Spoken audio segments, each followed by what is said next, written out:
All right, Dr. Crow, floor is yours. I did want to mention this about one of your future speakers that you're going to have. You'll want to congratulate this guy. You have Jacob Jordan coming next month. How many of you went to the rally for life and marriage at the Capitol? And you remember how few representatives and senators were there? I mean, there may have been 8. Yeah, there was just a handful. Yeah. Well, he was one of them that was there. Yes, he was. So when you see him, make sure to thank him for that. He's a good guy. So make sure that you definitely say something. Thank you. Anyway, let me go ahead and explain a little bit why this topic's fairly relevant. What's an important topic. My topic tonight is the connection between the European revolutions of 1848 and the American Civil War. And you're thinking, and what does that have to do with anything we're doing nowadays? A lot. I'm a historian, and one of the things that's good about being a historian basically is this. Can you guys hear me? Yeah. Okay. Well, I need you to hold the mic. Can you hold it? Yeah, I can do because it's that. not turned up high enough. Let's see. There we go. There you okay. go. Yeah. Thank you. One of the things about history is this. It gives you a chance to look at, issues maybe that are similar to what we're dealing with now and how they play out. Now, they're not always exactly the same, but it does let you look at stuff a little bit. Also, if it's a little farther back, it may be less controversial for people. One of the things that we have right now, of course, is this controversy over immigration, particularly immigration from the Middle East. There's an idea to kind of halt that, and people say, "Oh no, that's not in the American tradition." They don't know the American tradition, and then they'll throw, but look, we've had other times we've had large numbers and we've been able to absorb that. What I'm going to look at tonight is see how well that's gone over in the past, okay? At times we've had large immigration and how it has changed the political nature of the country. Now, let me mention this. Again, I'll be talking about the Civil War. I'm not saying that slavery is not an important issue. This isn't even about states' rights. This is just a different take on it, okay? I'm not saying this is the most important factor contributing to the Civil War. What I'm saying is this is an overlooked factor. Okay, this connection between the revolutions of 1848 and the American Civil War. What we're going to see is a lot of the stuff that we have now, Marxist ideas, things of this, these don't just come in the 1960s. These come in the 1850s and in the 1860s. Now, they may not make as big an impact at that time, but the groundwork is set. Now, another thing by looking at this that's going to be relevant today is this. People say, when you want to stop Middle East immigration, that's just racist. We're going to look at people who have the same ethnic background that we do tonight. And you'll see we might have been better off had that been halted. Does that make sense? This is a matter of how people view things. Do they fit in our political tradition? It's not a matter of skin color. It's a matter of our political traditions. Are they here to basically fit into our political tradition, our political traditions, or are they here to actively try to change the nature of this country? So that's what we're going to look at. Now, again, some people say, this is kind of a dicey topic because you're dealing with the Civil War again. You're not supposed to talk about the Civil War or anything that might shed a little bit positive views on anything Southern. My answer to that is there bad things about the South? Yeah, but there's good things too. And we need to remember that. We have to watch out for being shouted down continuously. This is the tactic of the left, to make you embarrassed to stand up for what is right. Don't do that, okay? You have to embrace your history. You have to be able to understand your history. You don't have to be ashamed of it. We have a great history.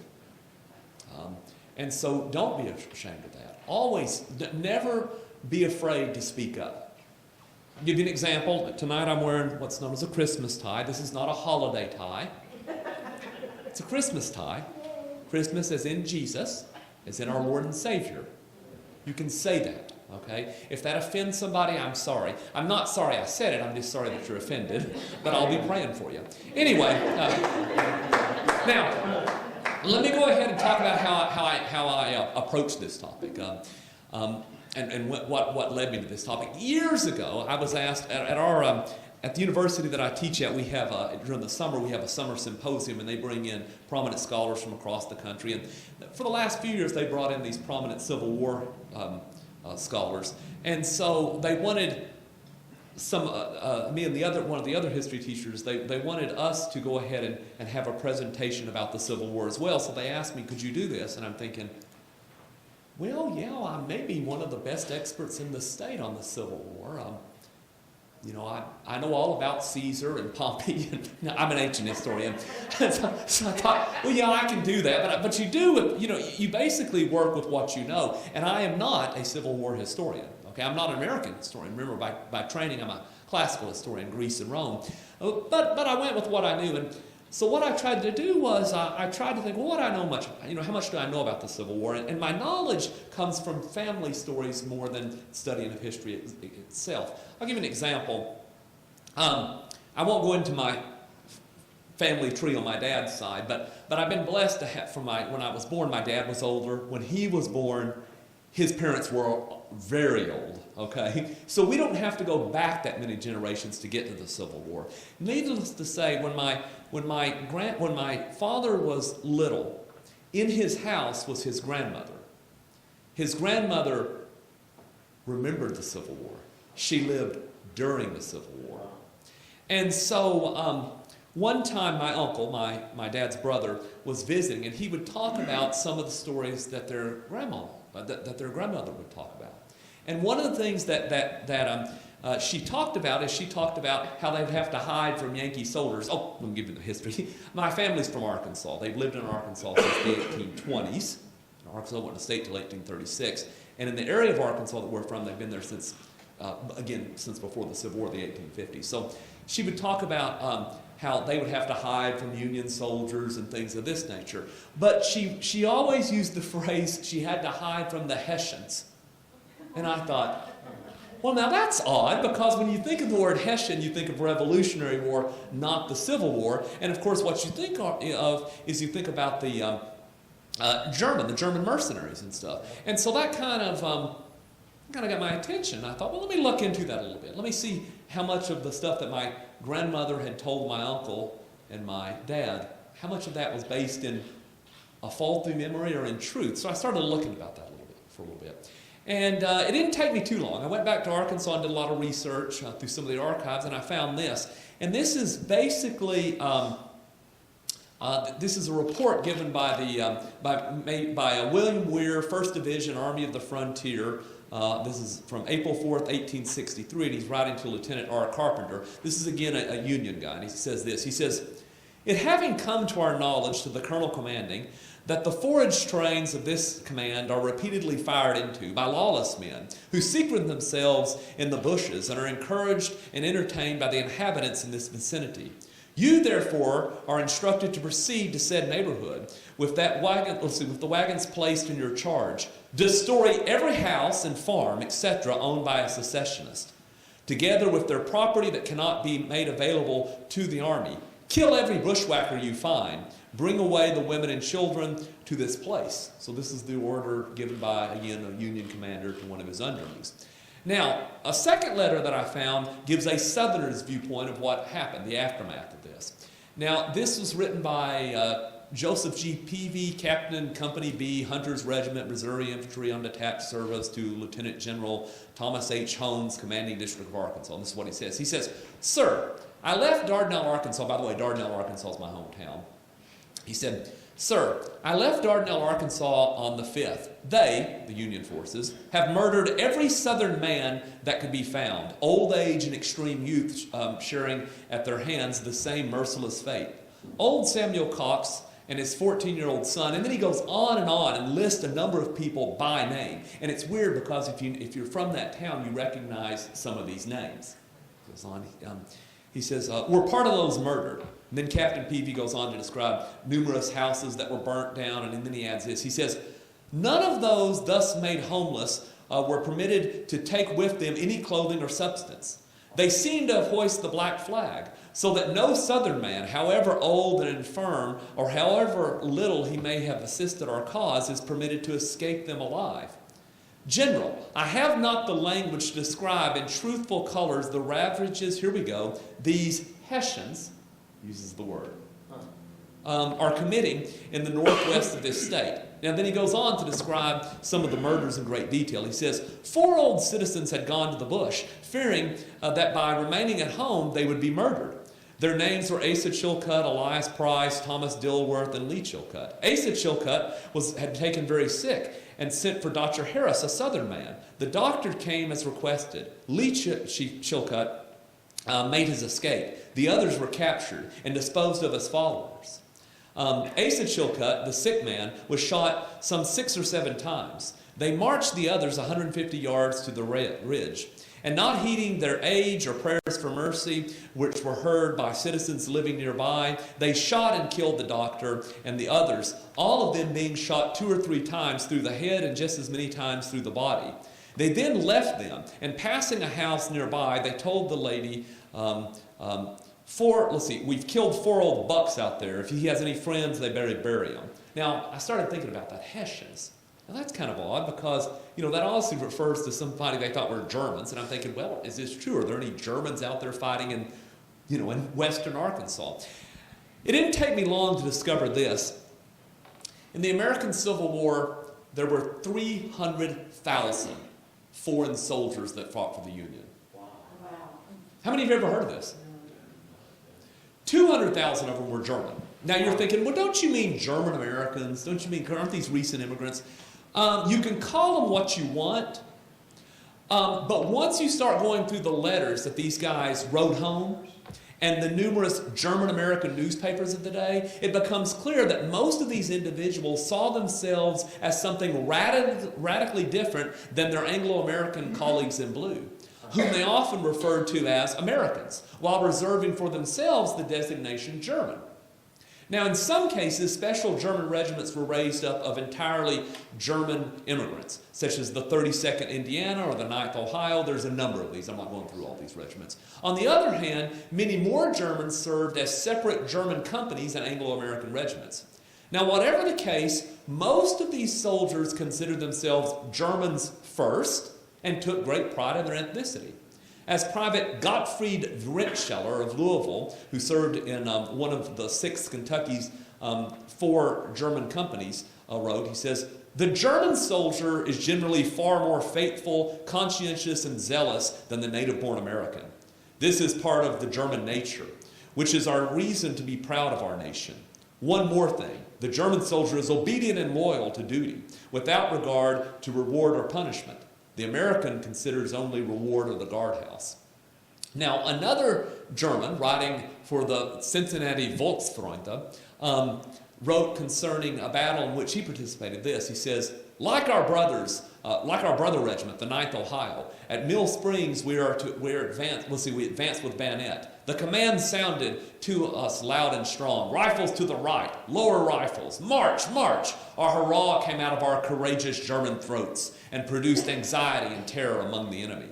Still another German, writing for the Louisville Anzeiger, reported the following concerning the advance of his regiment on Corinth, Mississippi. He says, "Hopefully the fate of Corinth will be decided in several days, and the iron dice game will begin again, and again decide the fate of many thousands. But philosophizing over that I will leave to the beer heroes of Cincinnati, and together with Village's entire regiment, we will shout out, 'Forward to Corinth!' We want not to speak Greek, as Paul wrote to the Corinthians, but rather to speak to them in German." Now, so if these Germans took so much pride in being German, and often looked down on native-born Americans, then one may ask, why did they come to fight for the Union in the first place? Now, one of the things that stands out is that many of the leaders and organizers of the German units in the Union Army is that these guys tended to be refugees, political refugees. Sound familiar? Political refugees, okay? From the revolutions of 1848 that had just taken place in Europe. So what are these revolutions of 1848? Well, let me describe them a little bit. They go back all the way to the French Revolution, a half a century before. And one of the things you see coming out of the French Revolution is radicalism. French Revolution, unlike the American Revolution, based in atheist ideas. Now, these even though the French Revolution ultimately falls, Napoleon's defeated then later, many of these revolutionary ideas that were unleashed basically take root under the surface. Some of these guys will become socialist, some of them will eventually become Marxist, and then in 1848, revolution spreads throughout Europe. Now, some revolutions are nationalist-based, but many of them are led by socialists, Marxists, whatever. In fact, if you read the Communist Manifesto, it's written in 1848, and it's dedicated to the uprising in Paris. And the idea that these 48ers had would be very familiar to anybody who studies basically Marxism. The idea of that all nations should cooperate, basically getting rid of free enterprise, things of this nature. The idea of equality to them meant ultimate equality, complete equality of outcome. Very much like Marx. Again, Marx himself is a good 48er. Now, even after these revolutions, though, cooled down, and after Napoleon had been defeated, these ideas stood out there. They took hold. And before they rose up in 1848, people noticed that there was this danger there, that this spark was about ready to light Europe afire. And one of the people that we have is Alexis de Tocqueville, the guy who wrote Democracy in America. He's not a 48er, but he understood the danger that these people had. And he stood up in the Chamber of Deputies in Paris, and he warned the delegates of the coming crisis. This is right before 1848. That the more radical elements in society presented. And this is what he said. He said, "The working classes are not bothered by political passions. But do you not see that from political the passions have become social? Ideas flow through their breast that will shake the basis of society. They say that everything above them is incapable and unworthy of governing, that the distribution of goods to the profit of some is unjust. When such ideas take root, they lead sooner or later, I do not know when, to the most terrible revolutions. We are sleeping on a volcano. Do you not see that the earth trembles anew? A wind of revolution blows, and a storm is on the horizon." Now, like I said, a lot of these Europe will rise, basically rise up in revolution throughout various parts of Europe, France, Germany, all over in 1848. And most of these revolutions will be crushed, okay? And these guys will, of course, flee, many of them to the United States. Now, let me talk, the people who come over here will be known as the 48ers. That's what these people who are refugees of the revolutions of 48 are called, the 48ers, not confused with the 49ers, who are, of course, the golden guys. But anyway, or a football team. But anyways, now, what type of people are we talking about that come here?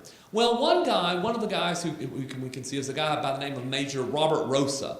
And he's one of the guys who had served in the Union Army during the Civil War, one of these 48ers. Now, Rosa was an early member of the New York Communist Club. And the club's constitution incorporated key tenets that I've just outlined. And this is from their constitution. It says, "The members of the Communist Club reject every religious belief, no matter in what guise it may appear." By the way, the reason you have to get rid of religion, because again, your hope is where? In what? In the state. You cannot have a competing authority.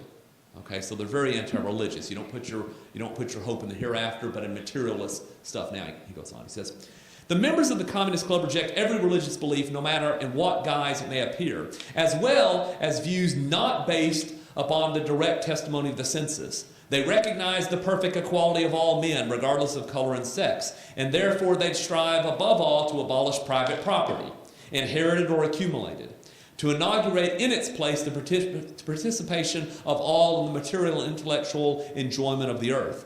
They pledge themselves with their signatures to carry out their aims in the present state of society as far as possible and to support each other morally and materially. And that's from the Constitution of the Communist Club of New York, 1857. Now, a correspondent from the Cincinnati Daily News reported on the burial of dead that was conducted by another famous 48er, Colonel, later Brigadier General August Village. He's one of the famous Union generals, okay? And this is what he says about this funeral that this guy presided over. He says, on the morning after the battle, 10 of the fallen were buried on top of the knoll with all military honors. There, Colonel Village, again later he's General Village, Colonel Village delivered a beautiful eulogy about the fallen, which moved those standing about to tears. And at the conclusion, 3 thundering hurrahs erupted. Then the dead were lowered to the graves under the inspiring sound of the Marseillaise. By the way, the Marseillaise is, of course, the French national anthem, the one of the Revolution. What people don't know about this is this. Prior to the International, you know, the communist anthem, the Marseillaise was the communist anthem. Okay. Goes on, he says this. He says, lost my place. Oh yeah, he says, Colonel Village is, as Cincinnatians will remember, an ultra-red Republican. By the way, the term red Republican had a different meaning at that time. Okay, he says, and most, if not all the members of his regiment partake of the same sentiments. Consequently, the regiment has no chaplain and holds no Christian worship on solemn occasions of this kind. The colonel did his preaching in his own peculiar way, which led the men to shout hurrahs at the end. And they look very novel indeed to those of us used to Christian burials. Now, some of you may be asking yourselves, wait a minute, how is it that Marxists would support a cause led by one of the most corrupt capitalist regimes in American history? By the way, I won't get into this, as a completely different thing, but I know we all praise Lincoln and he's supposed to be our great. Somebody ought to do a little research on Lincoln. And if you want to see basically an administration on the take, there you go. You can look with whether we're talking about the railroad companies or whatever. Okay. Now you're asking, well, if that's true, why would Marxists be supporting them? Before I explain why that is, I guess I should first demonstrate what? That they did support Lincoln. So that's what I'm going to do. And of course, if I make the claim that Marxists supported Lincoln, what would be the best source of information? A letter from who? A letter from Karl Marx. Well, guess what? We got one. Okay. This is from Karl Marx. Okay. This is an address written by Karl Marx for the International Workingmen's Association congratulating Lincoln on his second presidential victory. Oh, wow. To Abraham Lincoln, President of the United States of America. Sir, we congratulate the American people upon your re-election by a large majority. From the commencement of the titanic American strife, the working men of Europe felt instinctively that the Star-Spangled Banner carried the destiny of their class, while the working men, the true political power of the North, allowed slavery to defile their own republic. They boasted in the highest prerogative of the white-skinned laborer to sell himself and choose his own master. They were unable to attain the true freedom of labor or to support their European brethren in their struggle for emancipation. In other words, they didn't help us during the revolutions of 1848, he says. But this barrier to progress has been swept off by the Red Sea, and that's a loaded term, and he means that. The Red Sea of Civil War goes on. The working men of Europe feel sure that as the American War of Independence initiated a new era of ascendance for the middle class, so the American anti-slavery war will do the same for the working classes. They consider it an earnest of the epoch to come that it fell to the lot of Abraham Lincoln, the single-minded son of the working class, to lead his country through the matchless struggle for the rescue of an enchained race and the reconstruction of a social world. There you go. Now, the question is, why would Karl Marx and many thousands of Marxists who came over to the U.S. support the Union cause? Well, first of all, you got to understand a little bit about Marxism, okay? Brief history of Marxism, really brief because it's pretty in-depth. Marx comes from a long line of of philosophers in the 19th century. Probably the greatest philosopher in the 19th century is a guy by the name of Hegel.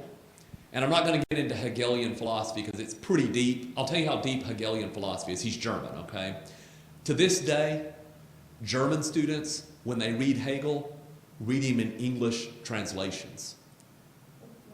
Because he's so convoluted.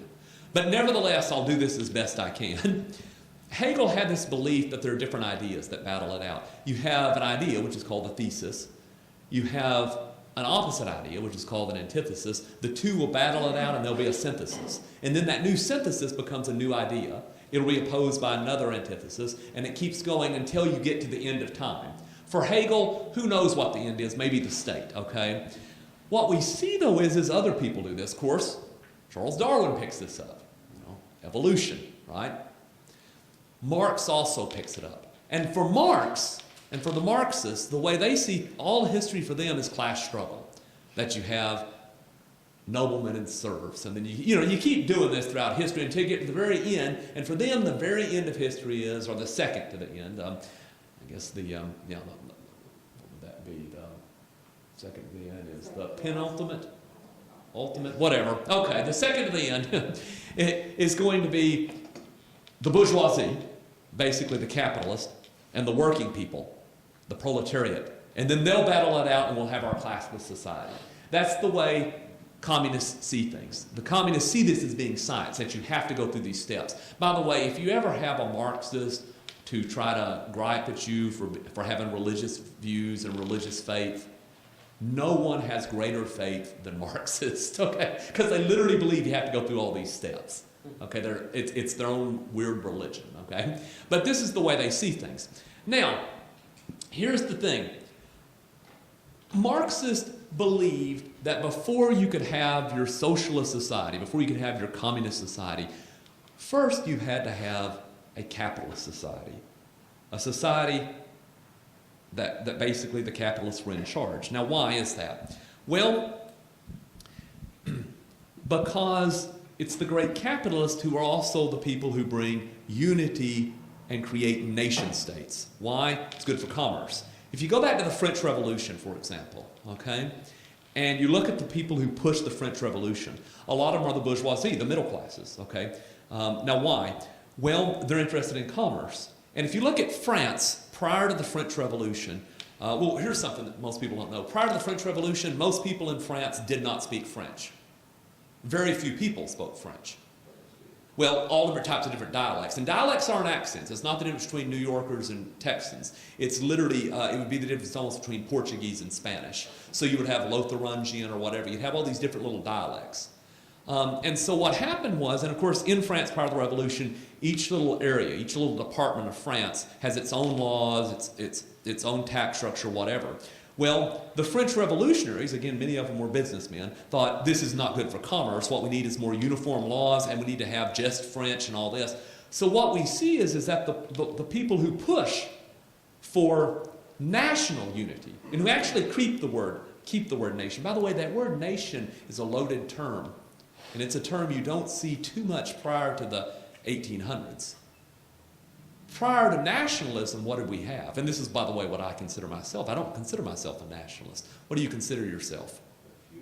No, not talking about political. What do you consider yourself? You fight for America because you are patriotic. Patriotism is different than nationalism. Patriotism comes from the Latin patria, the land of the fatherland, the land that you have a connection to. That's what a patriot is. Nationalism creates this thing that's this bigger thing that kind of combines all these people into something that's kind of been put together, but it may not necessarily be natural. Does that make sense? In other words, there's this idea that there's this huge entity that we're supposed to be loyal to and put it first, ahead of any local connections. Is that like globalism? It could be. Ultimately, that's what the communists will go. They'll go one step before and do internationalism. First, you have nationalism. And again, the reason for that initially is it's easier to sell stuff. I mean, in other words, you have uniform laws. It makes commerce easier. You have one language. You can speak, you can trade easier. Even nowadays, you can see this is why movies are horrible, because what we try to do is make movies that appeal to a global market. Well, interesting movies have to have an interesting story to it, which means you have to have some kind of place. In other words, I think one of the last good movies that I ever saw was, somebody ever seen the movie Sling Blade? Yeah. And you can relate to it because it fits in a culture. It's not something that would be very meaningful, I don't think, to somebody from New York. No. Okay, that's when movies were good. I hate to say this. What's sad is interesting stories. Well, basically, I've seen some come out of Afghanistan and Iran recently because they're the only ones that haven't fit into the globalist market. It's horrible. They're not as good as what we used to make. But what we do is when you have to come up with one thing that fits everything else, if you think about it in movies, well, there's only two things that basically appeal to a global market. Explosions and nudity. And that's all you get in movies nowadays. And you're wondering, well, why do we have a movie like Rambo Part 16? Nobody sees that. Sure, no American's going to go see it, but you don't have to worry about that because there's 150 million Pakistanis that'll pay for the explosions. So that's the danger. But again, initially, what we see is the party of the great capitalists would be the ones that would push for national unity. Does that make sense? By the way, this is not to undermine free market societies. We're talking about great, but yeah, go ahead. Is this why the communist Chinese government has pushed capitalism? I was going to use the example, but in a different way. And here's how I would use this to show you how and this is how the communists see things. You have to have this first. In other words, get rid of local distinctions first. And in order to do business, you need a single set of laws that goes everywhere because it helps commerce. Well, not yet. That's a different thing. But if you think about it, think about what we do now. NAFTA, all of these. Now, this is step one. Now, I'll show you how convinced they are of this. I'll give you two examples. If you were to look at the Chinese Civil War, or the Chinese Revolution, okay? Go back before then. Go back to the 1920s, the teens and the 20s, especially the 20s, when Mao Zedong kind of got started. And what was weird was, early on, the Chinese communists supported the Kuomintang. Basically, the Chinese nationalists. And you're thinking, why is that? That's their enemy. Because their belief was, first you have to have national unity. Then you can overthrow that. Does that make sense? And it wasn't until Chiang Kai-shek and some of them turned on the communists that there was actually a civil war. But their idea initially was support them, get them in power, and then we can overthrow them. That's the way they see things. I'll give you another example. When I was in graduate school, I had two advisors. One of them is old Daily Democrat, who I really like. I mean, it's surprising I'm not a Daily Democrat. That's a different story. I'll explain these. The other one was a communist, okay?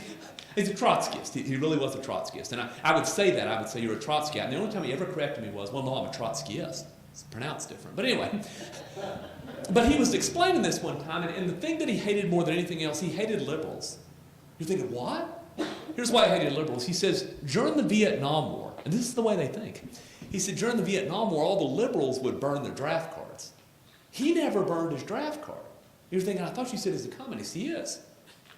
But he says he couldn't do it on principle because he believed that the national government should be able to send people to fight unpopular wars. The state should have that power. His only problem was we were fighting the wrong people. Think about that. Think about that. So again, what's important for these 48ers was to support the idea of creating a powerful centralized state. Even if they didn't like the people, even if they didn't like the capitalists, the fact is you create that centralized state first.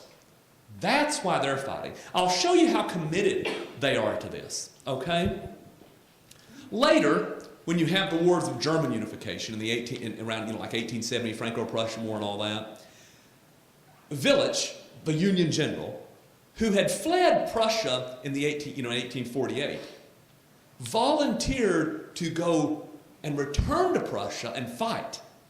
In other words, he was willing to go fight for the country that he had fled. Why? Because he supported the idea of national unity and a centralized state. Now that's key. That's key. Okay. Now, This, of course, by the way, this is where this gets controversial. It shouldn't be. But this, of course, actually ran counter to traditional political thought in the U.S. Even strong Federalists like Alexander Hamilton recognized the compound Republican nature of federal government. When anti-Federalists warned of the possibility that the federal government might usurp the rights of states, Hamilton assured the anti-Federalists that, quote, it may be safely received as an axiom in our political system that state governments will, in all possible contingencies, afford complete security against invasions of the public liberty by the national authority. And that's in Federalist number 28. Goes on.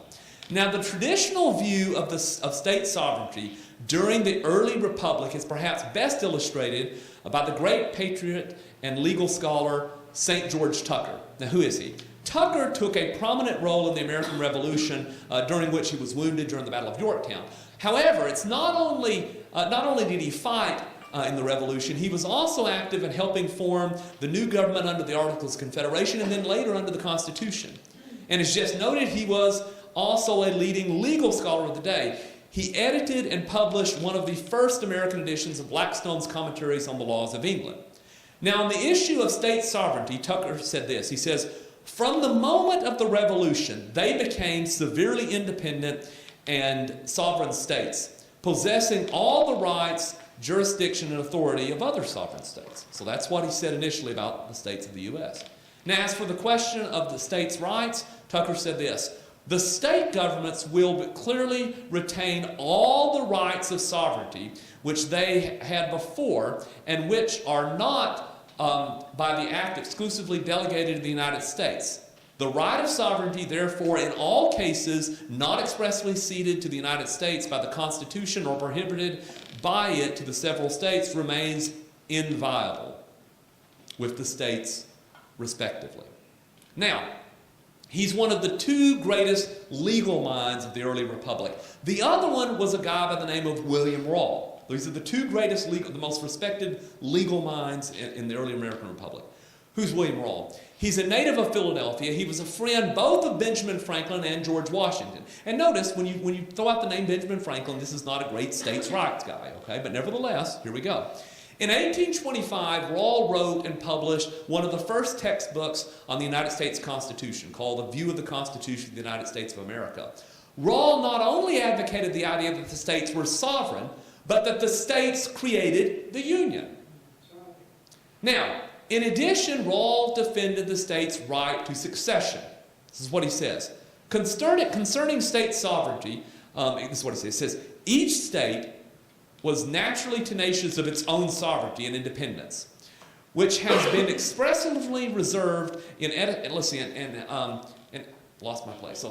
antecedent associations, and of which it was still meant to retain all that it did not become unavoidably necessary to surrender. The people formed into one mass as citizens of the Union, yet still remaining distinct as citizens of different states, created a new government without destroying those which existed before. Now he goes on to explain this, that in all cases the will of the people of the state was supreme.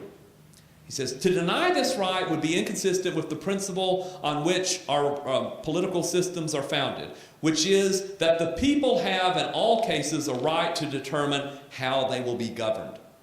Now that's key. Therefore, he concludes this. The succession of a state from the Union depends on the will of the people of such a state. The people alone, as we have already seen, hold the power to alter their constitutions. Period. Now, here's the thing. I can go over and over this again and again. I can show you every American president prior to Lincoln held this view. But instead of taking all night, I'll give you the best example. I want you to think for a second.